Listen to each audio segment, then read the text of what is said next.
South Florida showdown. Not a single bill she's passed has ever become law. I'm proud of the fact we saved millions of jobs. Between the candidates for U.S. Senate. Young voters. Young people make such an impact. Expected to play a larger than ever role in next month's midterms. Plus home openers in the NBA and NHL tonight. These stories and more coming up on Newsbreak. Hello, South Florida. I'm Nicole Castañeda. I'm Samantha Gutierrez. Today is Wednesday, October 19th of 2022.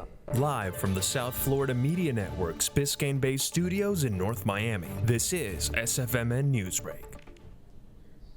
South Florida is playing host to a Senate showdown in one of the hottest races in this year's midterm election. The campaigns of both Val Demings and Marco Rubio are claiming to be at least a partial victory this morning. The network's Aquiles Barreto was at last night's debate on the campus of Palm Beach State College. The pressure's on and the stage is set as we approach Election Day. Candidates Marco Rubio and Val Demings face off in the Before You Vote debate hosted right here in the Palm Beach State College Lake Worth campus. The nominees traded quick jabs in this fast-paced, fiery face-off.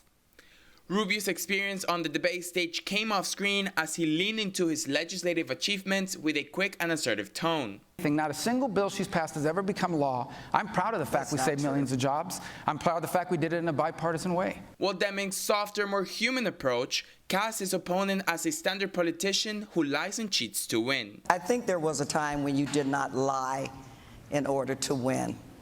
I don't know what happened to you. Although Rubio is currently leading in the polls by claiming he supports no exceptions for abortion, the Congresswoman hopes to persuade young voters to support her campaign. You have been clear that you support no exceptions, even including rape and incest. Rubio doubled down on his pro-life stand. However, he alleges he does in fact support exceptions. Every bill I've ever sponsored on abortion, every bill I've ever voted for, has exceptions. Abortion wasn't the only hot issue on stage. The temperature rose when the topic of guns was brought up. Rubio defended the Second Amendment. The truth of the matter is, at the end of the day, that Americans have a Second Amendment right to protect themselves. While Demings slammed the senator. How long will you watch people being gunned down in first grade, fourth grade, high school, college, church, synagogue, a grocery store, a movie theater, a mall, and a nightclub, and do nothing? Following the debate, supporters of both Rubio and Demings said they're satisfied with how both of their candidates performed. I personally think that Senator Rubio was genuine. I think his convictions were easy to understand. She came out fighting back. She punched back when he punched, and she was not going to be pushed to the side. Early voting starts next week, so make sure you hit the polls and cast your votes. In Palm Beach, reporting for the South Florida Media Network, I'm Aquiles Barreto. Republicans and Democrats alike are now paying more attention than ever to the youth vote. Reporter Lydia Delgado from our DC Bureau caught up with a group focused on getting young people registered. Headcount is hosting a voter registration drive at the sports and concert venue, Capital One Arena, to get more young people to the polls ahead of midterm elections just 3 weeks away. Count is an organization that started by registering voters at concerts. So we've been on tour with Lizzo, Jack Harlow, Ariana Grande, lots of other major artists, and now we're expanding our partnership to Monumental Sports so that we're registering voters at sports games. So right now we're really focused on getting kind of the youth Gen Z vote out. Headcount focuses on getting Gen Z to vote, but also reaches out to other potential voters regardless of age or political ideology. We kind of try and reach different demographics, so we go to a lot of like Dead & Co concerts where you have like less of that kind of Gen Z crowd. So far in 2022, Headcount has registered 150,000 voters, the most voters they've registered in a midterm year. Being on the ground talking to people, we find that like people are really frustrated with a lot of federal policies. They're frustrated with the status quo and really don't see themselves reflected in government, so are really motivated to get out there to see their values reflected. Longtime voter Lee Grady emphasized the importance for the youth to go out and vote on Election Day, November 8th. Young people make such an impact. If you don't vote, you can't complain. It's our civic duty. You can't complain if you're not part of the process. Headcount will be in Jacksonville, Florida Friday to continue registering voters at the Greta Van Fleet concert. I'm Lydia Delgado in Washington, D.C. for the South Florida Media Network. Never-before-seen police body camera footage shows the arrest of people who officers say were voting legally in Florida. The video is from the Tampa area. Speaking through her attorney, one of the convicted felons says she served her time and was issued a new voter card. The lawyer says she believed her voting right had been restored. She has pleaded not guilty over the summer. Governor DeSantis announced the arrest of 20 people accused of illegally voting in the 2020 election. An arrest in Florida is potentially a big development in a gruesome quadruple murder. A police is calling a man who was picked up in Daytona Beach yesterday a person of interest in the death and mutilation of 4 men near Tulsa.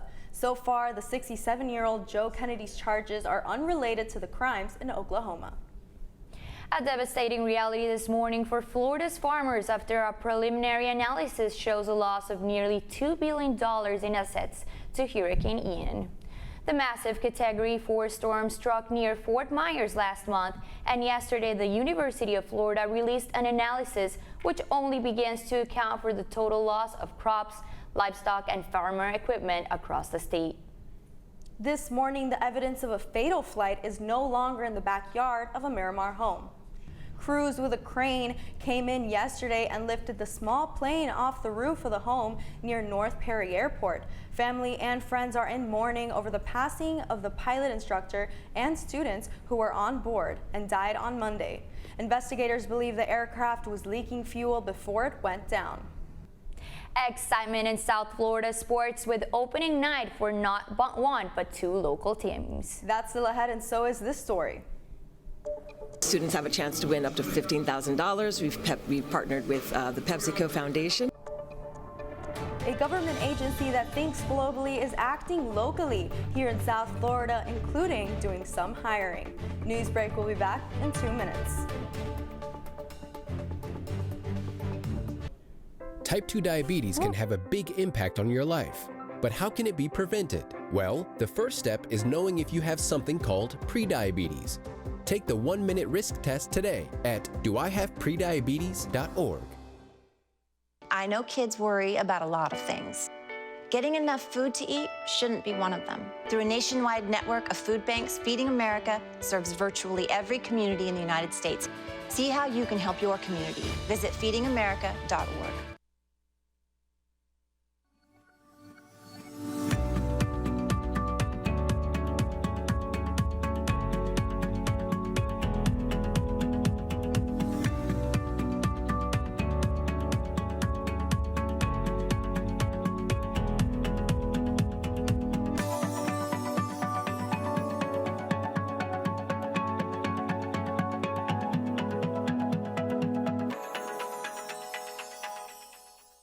If a natural disaster shows up at your doorstep, you can't just turn it away. That's why it's important to prepare for emergencies before they show up.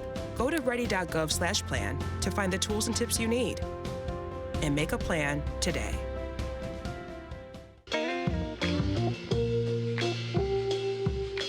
You really have done as much for us as you think we've done for you.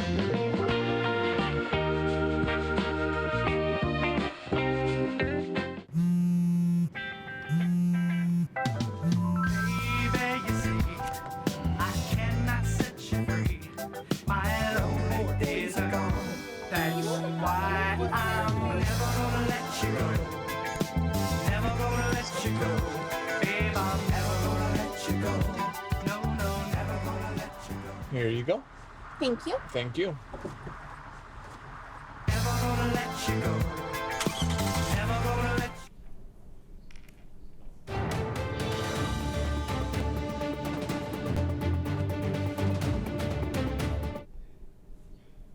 Now hiring. A global agency is in South Florida this morning looking to give students an employment opportunity.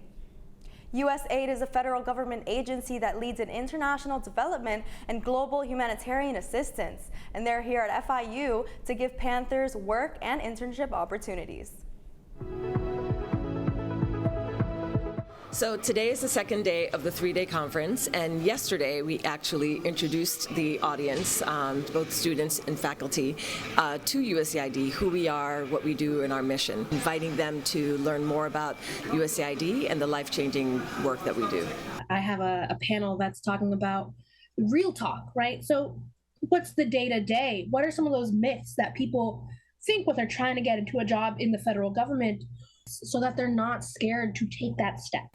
Not only will USAID continue to host online events for the remainder of today, tomorrow they will actually host an event here at the ballrooms at Biscayne Bay, which will be a conference and career expo. We're going to be announcing the winners of our first ever case competition. Students have a chance to win up to $15,000. We've partnered with the PepsiCo Foundation. Also tomorrow we'll actually have networking sessions where students will get to mingle with our HR team and other members of our staff. There's so many high-level, really important people at this conference that are there. They want to talk to students. They want to understand how students are approaching international development and then provide those opportunities for them to get involved. One of the exciting things that students will get to learn is about our Donald M. Payne Fellowship, which is a fellowship that actually pays for students' graduate degrees. So we're really encouraging people to apply. You may not get a position with USAID, but they have positions all over the federal government. And so we really want to encourage everyone, no matter your background, to attend, because there is a place for you at USAID, and we want to show you that place. If you are interested in attending, you can register on their website. Make sure to use your organizational email address, and once you've signed in, you can RSVP to any events you would like to attend. Home openers for 2 of South Florida's top sports teams are tonight. The Miami Heat will open 2022-2023 season at home against the Chicago Bulls. Although the Florida Panthers have already started their season with 3 good road games, their first home game is the season against the Philadelphia Flyers is tonight. The Cats play in Sunrise at the FLA Live Arena for the Heat. It's downtown in the FTX Arena. Both games are scheduled to start at 7:30 p.m. That's all the time we have for Newsbreak. I'm Samantha Gutierrez. And I'm Nicole Castañeda. Get more news anytime at sfmn.fiu.edu.